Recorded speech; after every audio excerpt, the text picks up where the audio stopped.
Damayanti plan ప్రకారమే duplicate చిట్టి విక్రమ్‌తో క్లోజ్‌గా మూవ్ అవ్వడానికి ఒప్పుకుంటుంది. అలాగే తన గ్రిప్‌లో పెట్టుకోవాలి అన్నట్టుగా కూడా చూస్తూ ఉంటుంది.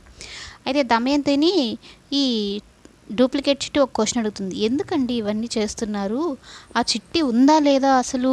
మీరెందుకు నన్ను చిట్టి ప్లేస్‌లో తీసుకొచ్చారు అంటే, ఆ క్వెషన్‌లన్నీ నువ్వు నన్ను అడక్కు. నేను ఏం చెప్తే అది చెయ్యి అంతవరకేను. నీకేం కావాలో అడుగు అంతే ఇస్తాను కానీ నువ్వు ఇవన్నీ అడక్కు అన్నట్టు చెప్పి బెదిరిస్తుందనమాట. అయితే విక్రమ్ కృష్ణ వస్తున్నాడు, ముందు వెళ్ళి వాడిని బుట్టలో వేసుకునే ప్రయత్నం చేయనైతే చెప్తుంది.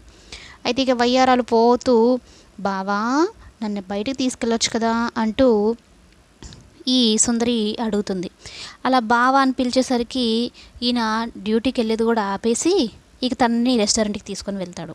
అది చూసిన రాధ ఊరుకుంటుందా, రామలింగంని వెంట పెట్టుకొని మారవేషంలో రెస్టారెంట్కి వెళ్తుంది.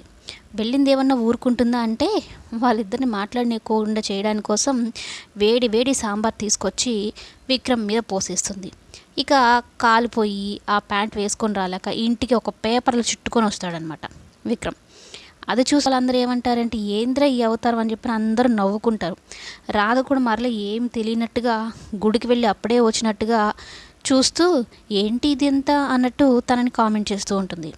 అవును, సాంబారే నా ప్యాంట్ మీద పడింది అన్న విషయం నీకెలా తెలుసు అంటూ విక్రమ్ రాధని అడుగుతాడు. రాధ మాట్లాడేసరికి, అంటే మారువేషంలో వచ్చింది నువ్వే కదా అని రాధని అడుగుతాడు.